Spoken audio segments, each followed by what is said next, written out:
Hello everyone, welcome to our channel. Last video में हमने section 42 तक कवर किया था। इस वीडियो में हम देखेंगे सेक्शन 43। सेक्शन 43 बताता है कि कैसे अरेस्ट किया जाता है किसी पर्सन को। तो जब कोई पुलिस ऑफिसर किसी पर्सन को अरेस्ट करने जाता है तो कैसे करेगा। ये हमारा पुलिस ऑफिसर है।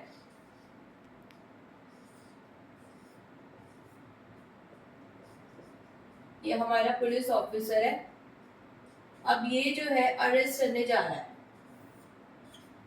तो जिस भी पर्सन को ये अरेस्ट करेगा तो ये उसको पकड़ेगा और ले जाएगा, लेकिन वो तब तक उसको टच नहीं करेगा, तब तक उसको नहीं पकड़ेगा जब तक जिसको वो पकड़ने गया है वो ये ना बोले कि हाँ मैं अपने आप चल रहा हूँ। अगर वो सामने वाला कह रहा है, मान लो ये पुलिस जो है चंगू को पकड़ने आती है, चंगू मंगू को, तो ऐसी सिचुएशन में अगर चंगू मंगू बोलते हैं ठीक है चलो, पुलिस कहती है कि हम आपको गिरफ्तार करने आए हैं, और ये कहते हैं चंगू मंगू दोनों ठीक है चलो, हमें क्यों गिरफ्तार किया वो बता देगा पुलिस ऑफिसर कि हमारे ऊपर क्या एक्यूजेशन है। वो बताने के बाद चंगू मंगू कहते हैं हाँ हाँ चलो। तो ऐसी सिचुएशन में उसको पकड़ने की क्या जरूरत है, फिर तो वो सिंपली ले जाएंगे। लेकिन अगर चंगू मंगू जो है वो नहीं मानते कि हाँ चलो हम चलते हैं, नहीं हमें अरेस्ट मत करो, ऐसे ऐसे बोलते हैं, तो इस सिचुएशन में ये पुलिस ऑफिसर से टच करके अपना जो है पुलिस स्टेशन लेके चले जाएंगे। दोनों को पकड़ लेगा ये पुलिस और पुलिस स्टेशन ले जाएगा। तो इस तरीके से जो है अरेस्ट किया जाएगा किसी भी पर्सन का जिसका भी अरेस्ट होना है।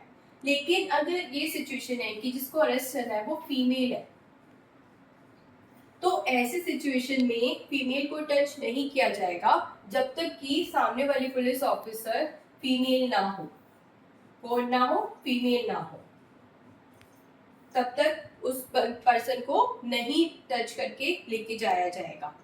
और ये फीमेल जो है खुद ही बोल देगी हाँ ठीक है ओके कि आप मुझे अरेस्ट कर लो, तो इस पर्सन को ले जाया जाएगा ऐसी सिचुएशन में।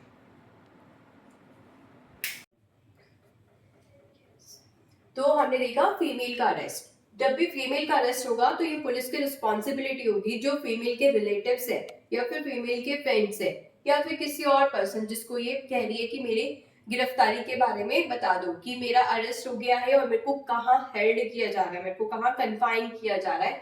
तो ये इंफॉर्मेशन जो है वो पुलिस ऑफिसर ऐसे पर्सन को दे देगी कि इस फीमेल को इस प्लेस पर रखा जा रहा है। तो ये हमारा सेक्शन 43।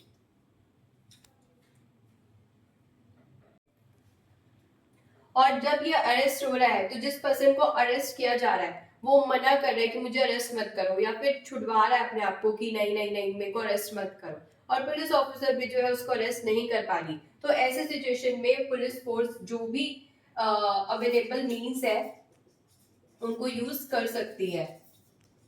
कुछ भी उन्हें जो है स्टेप लेने पड़ रहे हैं उस चीज के लिए वो स्टेप लेके उस पर्सन को अरेस्ट कर सकती है। तो ये बताता है हमारा सेक्शन 43 का क्लॉज 2।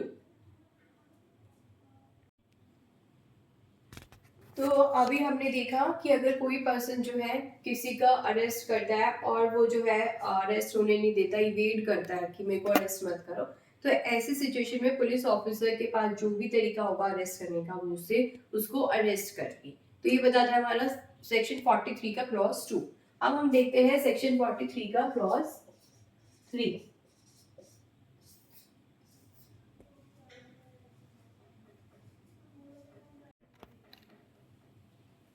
सेक्शन 43 का क्लॉज 3 हमें बताता है कि पुलिस ऑफिसर को हैंडकफ कब करना है, मतलब हथकड़ियां कब लगानी है।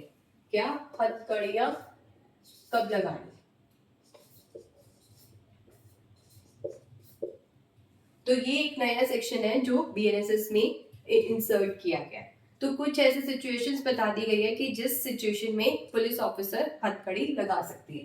क्या है? अगर ऑफेंडर हैबिचुअल है या रिपीट ऑफेंडर है, एक क्राइम एक बार कर चुका है फिर दोबारा वही वाला क्राइम कर रहा है, दोबारा क्राइम कर रहा है, ऐसे पर्सन को हथकड़ियां लगाई जा सकती है। में एस्केप फ्रॉम कस्टडी, अगर कोई पर्सन जेल से भाग गया तो ऐसे पर्सन को जब अरेस्ट किया जा रहा है तो उसको हथकड़ियां पहनाई जा सकती है। थर्ड, उसने कोई ऑर्गेनाइज्ड क्राइम किया है तब। कोई टेररिस्ट है, टेररिस्ट को अरेस्ट कर रहे हैं तो भी उसको हथकड़ी लगा सकते हैं। कोई ड्रग्स से रिलेटेड जो है ऑफेंस कर रहा है तो उसने अपने पास ड्रग्स रख रखे हैं, वो भी इलीगली, मतलब लाइसेंस से लिया हुआ स्टिल रख रखे हैं, तो ऐसी सिचुएशन में भी क्राइम बहुत बड़ा है, उसको हैंडकफ किया जा सकता है। आर्म्स जो है वो अपने पास इलीगली पोजेस कर रहा है, रख रहा है, तो उसे मर्डर, रेप या एसिड अटैक इस टाइप का कोई ऑफेंस किया है तो ऐसे पर्सन को भी हथकड़ियां लगाई जा सकती है। कॉइन्स एंड करेंसी का काउंटरफीट किया जाता है, किसी भी तरीके के इनसे रिलेटेड ऑफेंसेस किए जाते हैं, इनके डुप्लीकेट्स बनाए जाते हैं, तो ऐसी सिचुएशन में भी उस पर्सन को हैंडकफ किया जा सकता है। ह्यूमन ट्रैफिकिंग, अगर किसी इंसान को खरीदता बेचता है तो ऐसी सिचुएशन में पर्सन को हैंडकफ किया जा सकता है। Sexual offences against child, child के अगेंस्ट अगर कोई सेक्सुअल ऑफेंस हुआ है तो उस सिचुएशन में। स्टेट के अगेंस्ट कोई ऑफेंस किया जा रहा है, कंट्री के अगेंस्ट जो है प्लानिंग की जा रही है कि चलो बम ब्लास्ट करते हैं, कुछ भी टाइप्स, और जिससे स्टेट की इंटीग्रिटी, सॉवरेनिटी पर अफेक्ट आएगा, ऐसा अगर कोई ऑफेंस होता है तो उस सिचुएशन में पर्सन को हैंडकफ किया जा सकता है।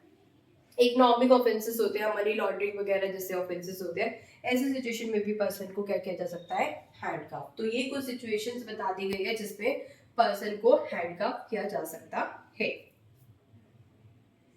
क्लॉज 4 क्या कहता है? क्लॉज 4 कहता है अब पुलिस ऑफिसर ने किसी भी पर्सन को अरेस्ट कर लिया, जैसे पुलिस ऑफिसर ने चंगू मंगू को अरेस्ट किया था, तो चंगू मंगू को अरेस्ट कर लिया लेकिन चंगू मंगू भागने की कोशिश कर रहे थे, तो ऐसी सिचुएशन में पुलिस जो है उनको सीधा गोली मार के मार नहीं सकती, सिर्फ तभी मार सकती है जब उन्होंने ऐसा ऑफेंस किया हो जिसकी पेनल्टी क्या है, डेथ पेनल्टी या फिर लाइफ इम्प्रिजनमेंट। अगर उसने ऐसा ऑफेंस किया है जिसकी ये वाली पनिशमेंट नहीं है तो पुलिस उस केस में उनकी डेथ नहीं कर सकती, पुलिस शंभू मंगू को मार नहीं सकती, ये कहता है हमारा क्लॉज 4।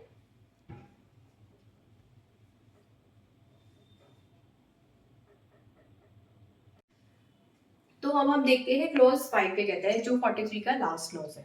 5 कहता है कि जैसे ही सुबह सूर्य उदय हो जाता है, मतलब सनराइज हो जाता है, उससे पहले के टाइम या फिर जब शाम को सन जो है सेट हो जाता है, सनसेट हो जाता है, उसके बाद मतलब गहरी रात में या फिर गहरी सुबह, ठीक है, तो ऐसी सिचुएशन में किसी भी विमेन का अरेस्ट नहीं किया जा सकता। लेकिन फिर भी सिचुएशन कहती है कि हाँ, विमेन का अरेस्ट सनसेट के बाद या फिर सनराइज से पहले करना है, तो ऐसे सिचुएशन में कोई विमेन पुलिस ऑफिसर जेएमएफसी से परमिशन लेगी कि ऐसा अरेस्ट करना है, और अगर ये अलाउ कर देते हैं तो ऐसे सिचुएशन में विमेन का अरेस्ट हो सकता है। तो ये कहता है इसका क्लॉज 5। तो ये था सेक्शन 43। ऑनवर्ड सेक्शंस अब देखेंगे नेक्स्ट वीडियो में। Thank you.